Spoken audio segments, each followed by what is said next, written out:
Good morning, everyone. So, for those of you who don't know me, I'm Kent Hopkins, been in the Utah wing for a number of years. Started my career about 12 or 13 years ago, have um, taken on a few additional challenges over time. I'm now the region director of emergency services, and in that responsibility, coordinating amongst the wings, coordinating search and rescue, SAREX missions, inspections, et cetera.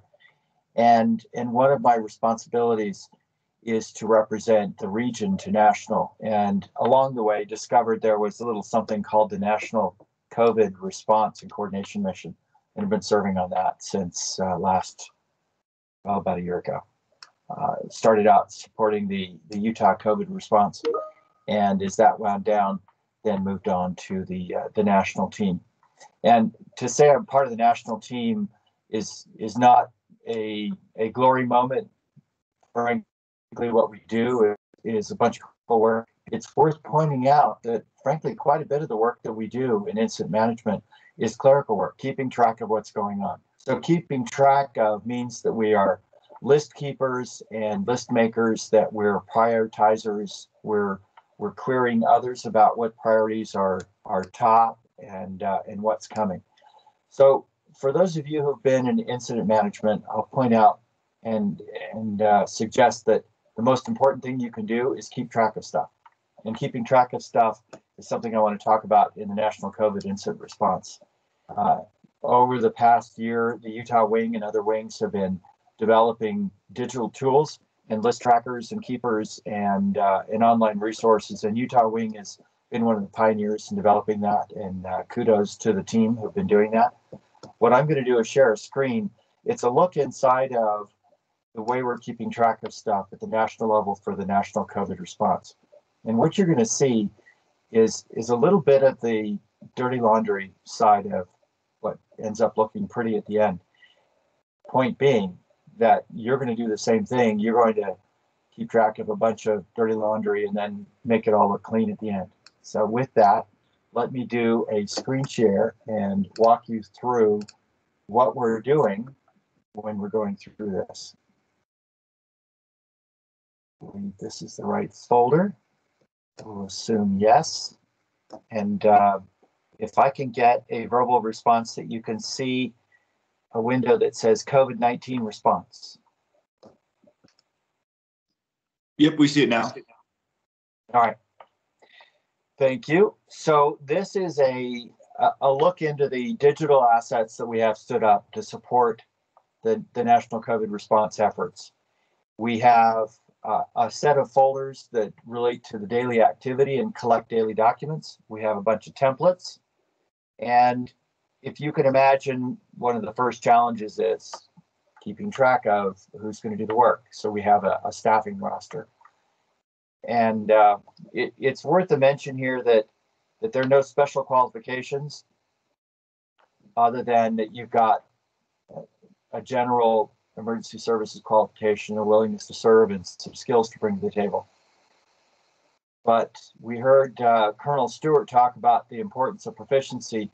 The reality is that a lot of the proficiency is won and earned at experience.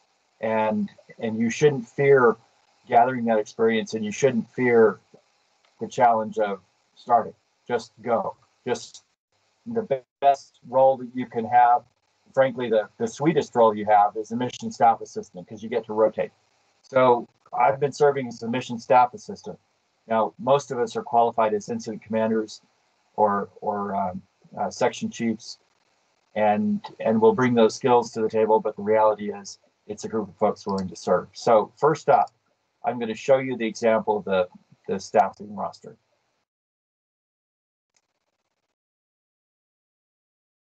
Today, 10th of April, mission day 382. Colonel Stewart, in his last presentation, talked about the drumbeat defense efforts that we had in World War II going on in the Coastal Patrol. 250,000 hours of service. The Civil Air Patrol at this point has delivered approximately 1/3 of a million hours of volunteer effort across the country in 44 wings. And the team that you see rostered in front of you here have been keeping track of it and updating trackers and reporting on that. You see the folks that are on duty and off duty, and the duty they're assigned for the daily call. So at I have to do time zone math here for a moment. At 8:30 Mountain Time, there's a phone call that starts. We gather, we organize ourselves, and then we proceed to spend an hour or two or three, depending on the activity level, gathering that information and preparing a set of PowerPoint slides. Those PowerPoint slides go out to CAP USAP, to CAP headquarters. They go to the Pentagon and the White House. And if any of you have been involved in this, you're probably still in the mailing list and you see a daily report. We'll have a chance to take a quick look at that. For those of you who haven't seen that, this is a way for Civil Air Patrol to report on the day's activities. So this is the daily roster. And I will go back to the collection of other files. The number of missions that we've rolled out just hit 200 missions. And if we take a look at inside WMERS,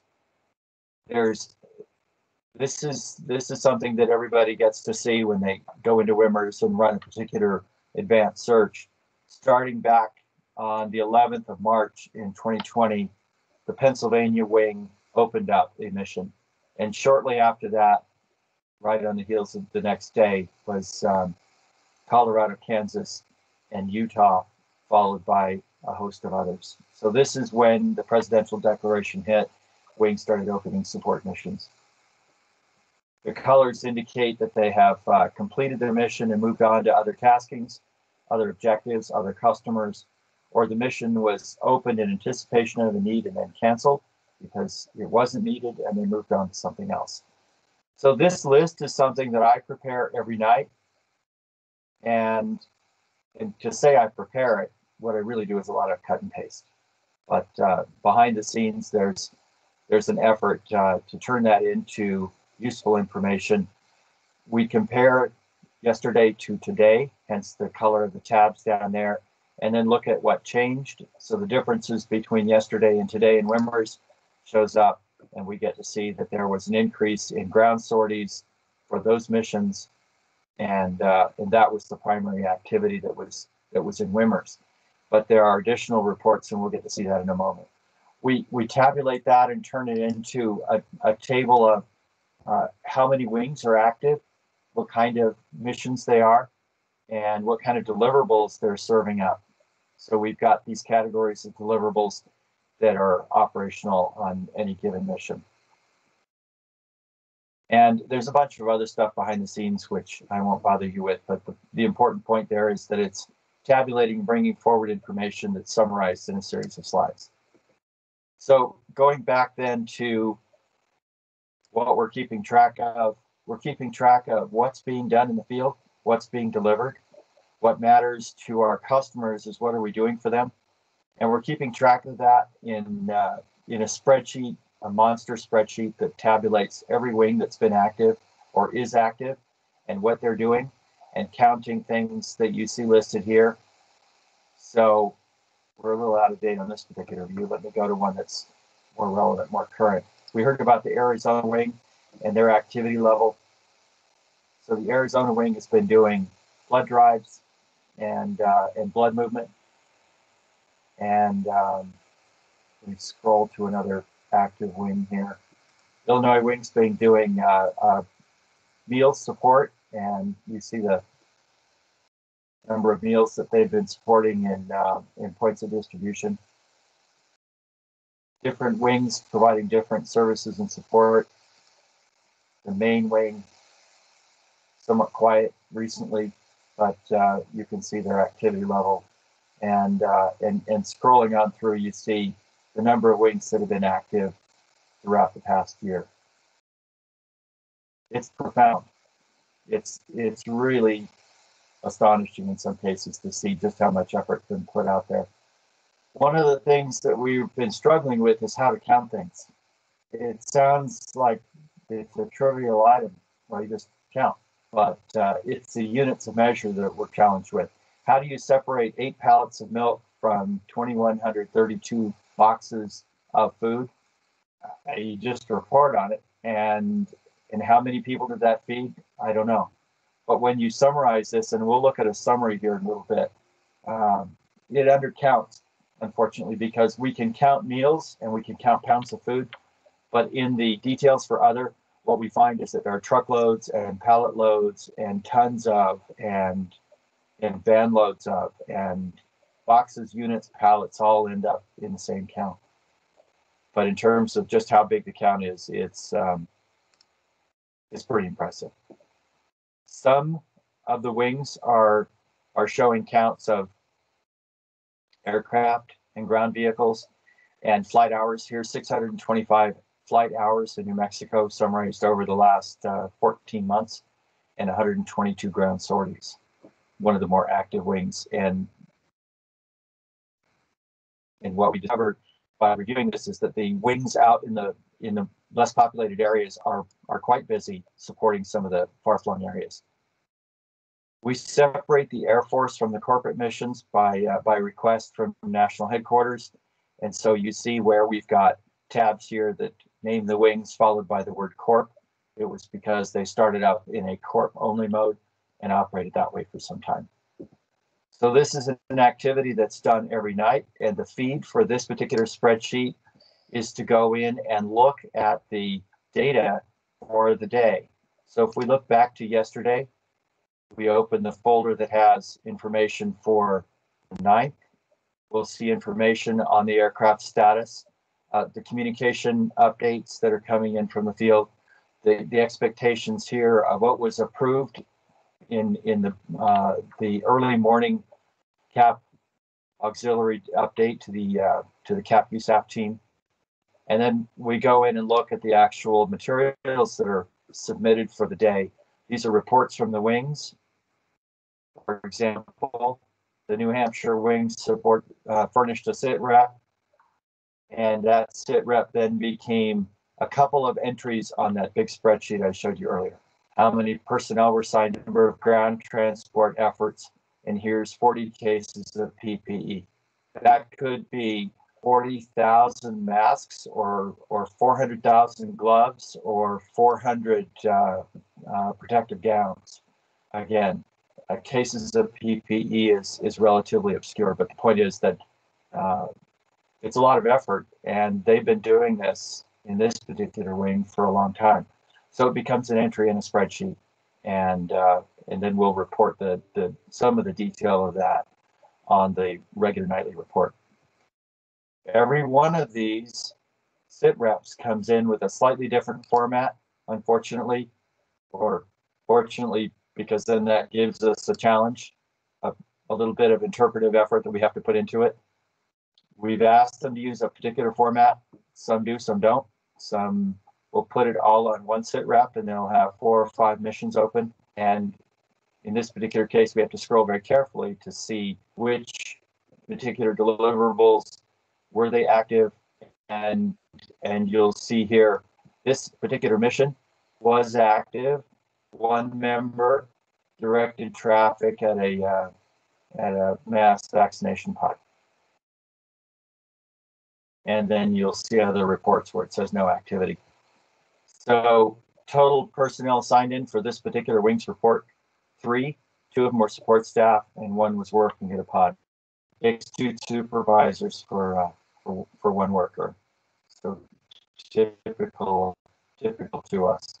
So bottom line, this is a series of activities that go on nightly and produce a report, and that effort is then rolled into a nightly sit rep. It is the collection of all sit reps, and this is a function common of area command. We're not called an area command, and area command has additional definitions that we're not using, but in some manner we are functioning like an area command. So this is the nightly sit rep being put together. They'll report on, and you see the sit rep number is the daily sequence number. I'll summarize this and show you the report will show the number of wings active for the day by the column on the far right-hand side of the screen. And then you see the collection of how many open missions they have. So there were 5 missions reporting activity. There were no changes to the mission counts. And then here's the real work being done. This is the work being done in the field. So 42,956 volunteer days. That's 1/3 of a million volunteer hours for the year. It's staggering. I'm honored to be a part of that and count myself amongst many of you who've been counted among these as well. And if you've supported the Utah COVID mission, you're counted in this group.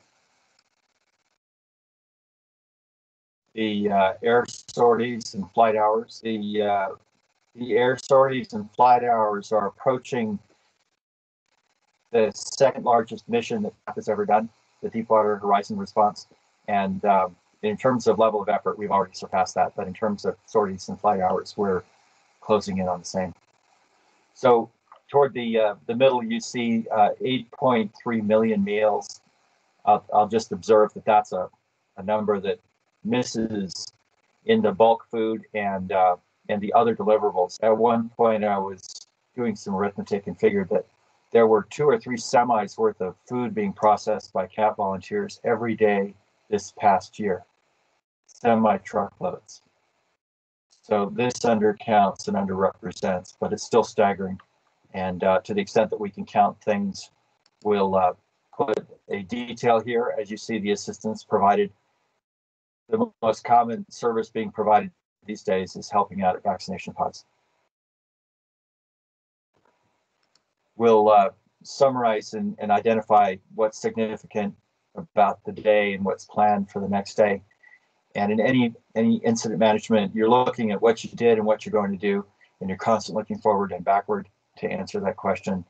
And then the summary of all of the missions here and the coordinator's summary.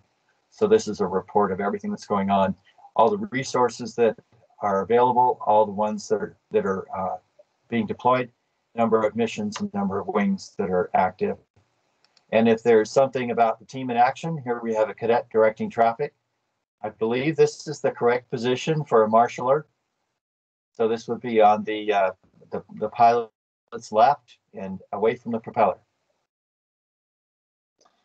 Additionally, there's some graphics that show mission status, quick view of how many wings are active, how much of the map is covered by active wings, and what kind of work are they doing. These are the deliverable codes, different activities that they're providing. 6 months ago, we were doing test kits. Now we're doing vaccination pod support.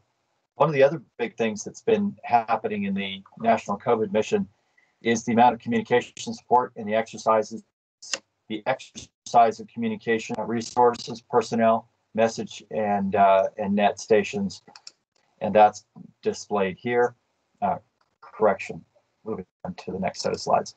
That's shown here. The HF nets that are running on a daily basis, and they've logged the greens, and then in the full event, we get to see a reporting of how many have achieved 50 or more check-ins, which is a measure of the HF net. We heard about Pulse Lift and the value that Pulse Lift is bringing. All 50 states and all 52 wings have now participated in the Pulse Lift, and we're closing in on 3,333 blood product units collected in the last several months. This has made a huge difference across the country to the Red Cross and continues to grow. So, daily activities demonstrating the amount of effort being done by the Civil Air Patrol. I'm going to recognize us, those of us on this call, those of us who participated in the Utah COVID mission, and those of us who participated elsewhere in the effort to support COVID. I thank you. I'm grateful for that. the numbers matter. The numbers are reported, and as Colonel Stewart was demonstrating, history is an important way for us to remind ourselves of how much we contribute. This is history being made, and it's profound, and I'm grateful for that. So let me pause here and open for questions. Please come off mute. It's a relatively small group. We should be fairly interactive here, and let's talk about things that are done here that we can learn from, things that are done here that we're still learning, and things that we want to do in the future. Go ahead.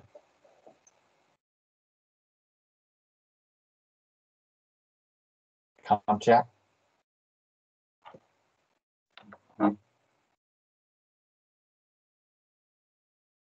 You're all on mute.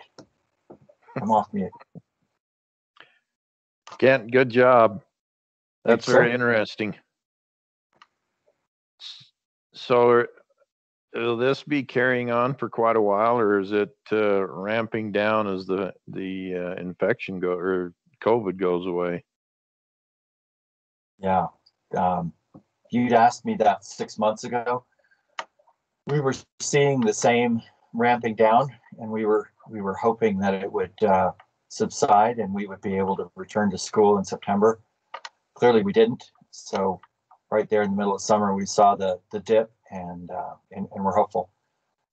We're seeing a dip, but we're also seeing an upturn, and there's a lot of concern. What's more important here is that there's a huge effort to support the vaccination, either moving vaccines or supporting vaccine pods. In talking to folks out in the field, there are a lot of CAP members that are just volunteering at vaccination pods and just doing it on their own. So this is an underrepresentation of the amount of effort. But vaccine efforts underway, and for those of you who have been waiting for your turn, obviously Utah's opened up the floodgates, and I'm surprised at just how many vaccine appointment slots are open, and I'm grateful that there are those opportunities for us to get vaccinated. Bottom line, I think that we're going to see this tail off, but that could be optimism too. Another question. From an incident command point of view, is this a national incident command structure, or is it regional or state, or how's that handled? Yes, it is national. This particular mission report is a national mission number 3134. It's the mission run on from 4975 that started last year. The mission is not an area command mission. It is a mission unfunded with no sorties, whose purpose is just to highlight and report on the state missions, the wing missions. So the real work's done in the wings. So every wing has its own mission then? Or 2 or 3 or 5 or 15. Okay. Yes. We just opened our 200th mission.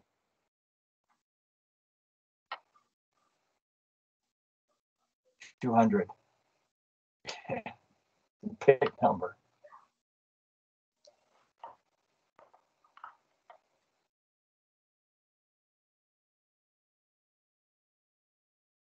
Paul, I know that you've been involved in some of the virtual incident management for Utah Wing. Any thoughts on how well that's worked? Well, I have to admit I've been minimally involved. It is surprising how effective you can be when you're all sitting in your own home working. I haven't been in any lately, but I think it's here in Spanish Fork, we were planning on putting together an incident command center when we built our hangar, when we do, and that's a foregone. I mean, that's not going to happen because we just don't need it. Because of the effectiveness of being able to do it virtually. I mean, there may be some people down there at the hangar doing things, but and it also opens up a lot of flexibility for those of us who may be out of town at second homes or whatever to still be involved in the event, when without it, we would be totally unavailable.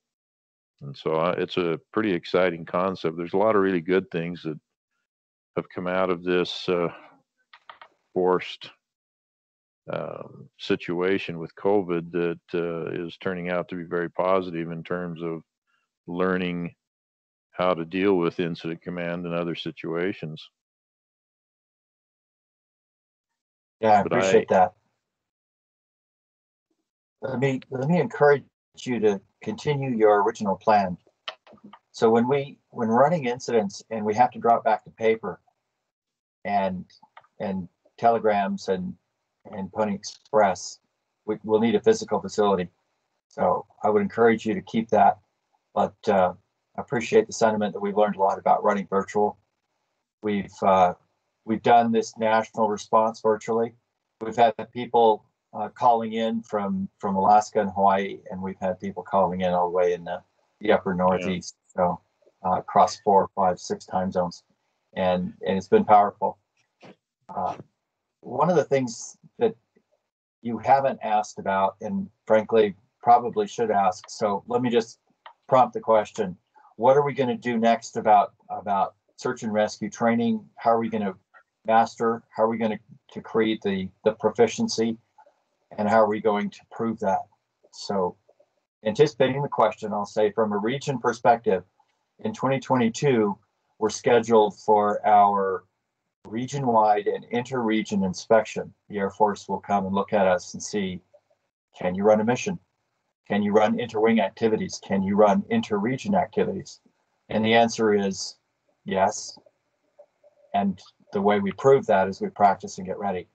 So expecting that next month, we're going to be calling on wings to support each other in an inter-wing activity with SAREX activity with some advance notice and in desire to prove that we can exercise each other and we can ask for help across wing boundaries, that we can exercise the assets we have and go and do the disaster relief. And we call it SAREX, but really it's an operational exercise.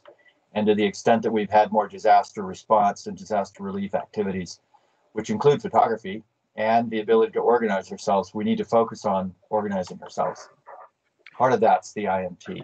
Part of that is what we're seeing stand up and exercise in the Utah wing. And I encourage you to keep doing that. In terms of following the process, building the O plan, building your incident action plan, doing the forms. I know it seems counterproductive, but the reality is if we can't keep track of stuff and answer quickly the question, what are you doing and where are you in executing that, then we're not successful. So let's make sure we're doing the forms, that we're practicing the operational periods, we're staffing up the roles, we're remembering that we need to train people and exercise that effort. So tabletops are good. And those digital assets, get out and exercise them. So, Kent, are you on a region level, is it a strategy to not announce very much in advance on regional or I guess even wing op exercises so that we're more used to pop-up type stuff as opposed to saying, hey, next month on the 15th, we're going to do one so everybody can kind of plan on being there? Yeah, I'm really split on my answer for that. I would say that it is yes to both. So that's not a fair answer. The real answer is when we have an incident, we don't have any notice. And what I would ask is that the same people who will show up to that will show up to an OPEX. And to the extent that you can plan ahead, sure, it's certainly better. But it's a measure of just how many people we've got ready when we have a short notice response. Do we have enough people? If the answer is we didn't get enough people to respond, then perhaps we need a deeper bench. And we heard Colonel Hess ask for a deeper bench. We asked Colonel Stewart ask for a deeper bench. Let's make sure that we build that bench. that we build proficiency into that, that we're not collecting check boxes on our one-on-one cards, but we're Yeah. able to actually do that. So if you show up, the planning section chief, be ready to do that job. Here's my thoughts on that particular question is that if on a training situation, if we know in advance it's going to happen, then we can schedule not to be out of town or not to do other things, and so that we're there for the training. And so if you're going to do it, I'd say have really clearly defined training events, but then also have a pop-up training that comes out of nowhere, so we can test and see what the results are. But if like my weekends get booked up pretty quick and pretty far out, and if I can't adjust it, then I'm out the training opportunity, as Sure. opposed to saying, hey, okay, this weekend I can block out and make sure I'm here. And so that would be my suggestion on dealing with it. This is Sergeant Marcus. Have you done anything interagency? Because with other customers like the Air Force Mars. So short answer to that is no to Mars. Longer answer is yes, we have exercised with other agencies. So focusing on the answer in Utah, we've exercised with the Guard and with local law enforcement and local sheriff's posses. We have exercised with all of those, and to varying degree, and have some capabilities. But to the extent that we exercise enough to keep our proficiency up, I believe that there's an opportunity for us to grow there. Okay, very good. Thank you.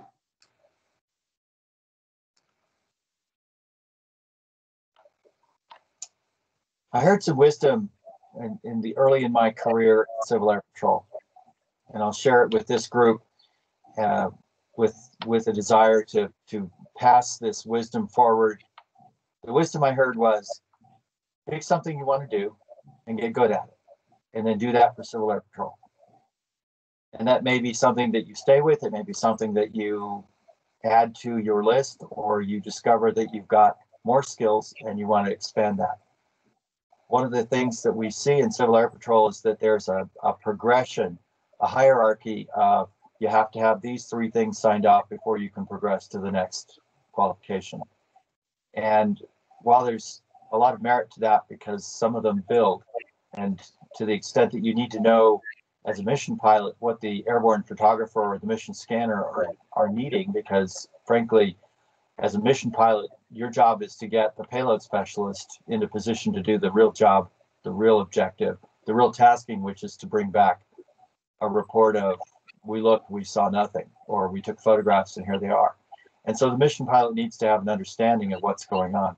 And to the extent that we might be cross-training so that as air crew, we know how to coordinate with ground teams, or the other way around. As a ground team member or ground team leader, we know what's involved and what ground team members need to be doing so that air crew can interact. Yeah, I encourage that cross-training. One of the things I've noticed there is that it seems like one of the hardest career tracks to get into is incident command. You start looking at the entry level, and there's so many prerequisites to get to that, even to get to the entry level. Can you comment on that? Well, that's the structure that's been stood up. The expectation is that incident command should have a clear, comprehensive, and wide understanding of the entire incident staff. When an incident command is first stood up, there's one or two or three roles that are stood up immediately. There's an expectation that you're answering the safety, and you're answering the incident management and the liaison functions immediately, because you have to be able to ensure you operate safely, that you know what your customer is asking, and you are going to run the operations operationally as an incident commander until you move on and begin staffing roles. To the extent that that's wise and a lot of work, I can't comment because it is what it is. Is it evolving? I will say it is evolving. Civil Air Patrol is slowly adding an additional layer of skill development by following the FEMA all hazards training. And I would encourage you to go look into that and discover what it means to go and do 3 or 4 or 5 days of all hazards training, and then use your position task book to build out your skills in that. So FEMA and Civil Air Patrol have been developing enhanced and expanded training levels, but the way that Civil Air Patrol runs an incident and the way that FEMA runs an incident are frankly a little bit different, because Civil Air Patrol is frequently supporting a federal partner, and our role is a subordinate one in that larger incident. So the incident commander in that function is really focused on the agency representative supporting that agency, whoever that might be, the state office of management or something. When you say all hazards, which course are you talking about? So the all hazards training is a general term used now for the FEMA courses, the incident management courses, whether it's a section chief or a unit leader or the incident management roles. The incident management roles are following in that same structure. So over the last 10 years, FEMA has significantly changed its incident management training courses. They're usually the resident courses, and expanding those and expanding the qualifications and sign-offs. So in that case, it's a demonstration of your skill. It's a demonstration of that particular role, and not a demonstration that you can do all the subordinate functions below it, although there are some that are expected to be able to do that. But an incident manager in the Civil Air Patrol is not the commander of all forces having risen to that level because they've done all the subordinate jobs. It is that in the hierarchy of the training hierarchy in Civil Air Patrol, but FEMA doesn't look at it the same way. And the difference and the distinction between the two are going to continue growing further apart until Civil Air Patrol catches up, which we are doing now. Yeah, yes, I understand. You're doing it. I see it at the lower level as the RADO and this COMEL, and but as far as if a young person like I heard the person gave the presentation on the APX radio a little bit ago, and he mentioned that your wing is involved with RADO, but where within the system is there even a CAP checklist or for RADO? Does it exist yet? It does exist. It is rolling out. So RADO and COMEL are rolling out now. Okay, but is it nationwide, or because I haven't seen, like your 101 card has no place that RADO would appear as a replacement for MRO. Understood. Can I touch on that? Thank you, Mike. Could I touch on that? Please. Oh, sure. Yeah. Thank you. Yeah, the courses are being developed right now.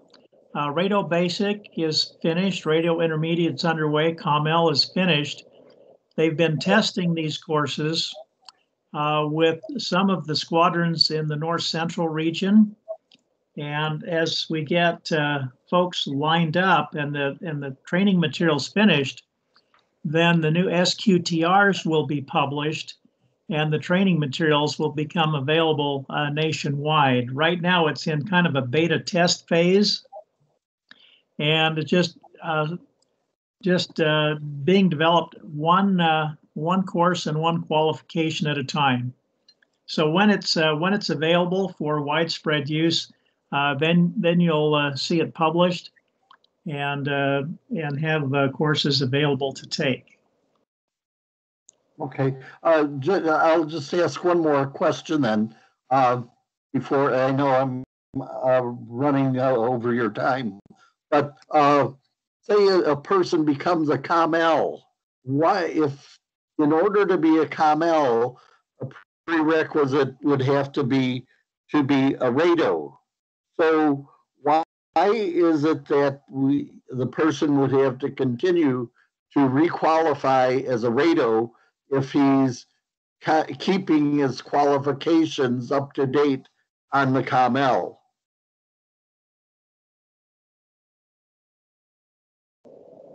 I don't have an answer to that one yet, Colonel Hopkins, but I think the requirements and the recertification process, are still being rolled out. So that's a fair question. And I don't have a direct answer for that yet. Well, we'll just have to wait for one then. Okay. Well, thanks very much, guys. I do appreciate the one-on-one chat here. I'm still learning all about this stuff. Thank you. Yes, sir. So as we wrap up, I think we're in the last 3.5 minutes here. Let me just observe that question about requalifying goes back to the professionalism and proficiency that Colonel Stewart was talking about. If you have an item on your 101 card and you feel proficient, good for you. Thank you. Grateful for your service. If you have an item on your 101 card that you feel you need some exercise, go get it. And if you can't get it, reach out to your chain of command and say, hey, I've got this qualification. I feel it's valuable. I need to exercise it. I need to feel proficient. I can tell you that it was a number of years ago, I felt a severe lack of proficiency, and I went back to NISA and added to my proficiency and came away with an understanding and an appreciation of what it took to do that particular job that I had been feeling weak in. So go find the training opportunities, go join an OPEX, go join a COMEX, go get in the field and exercise your qualification as much as you feel necessary, and ask others to judge you and give you some feedback and see, are you doing the job you should be doing? And if they say no, then say, hey, what do I need to bone up on? What do I need to add to the bucket? What do I need to track better? Yes, very true. Okay, well, thanks, gentlemen. Thank you, sir. Any other questions before we close out? Thanks, Kent. You did a great job. Thanks, Paul. Look forward to flying with you again soon. Absolutely.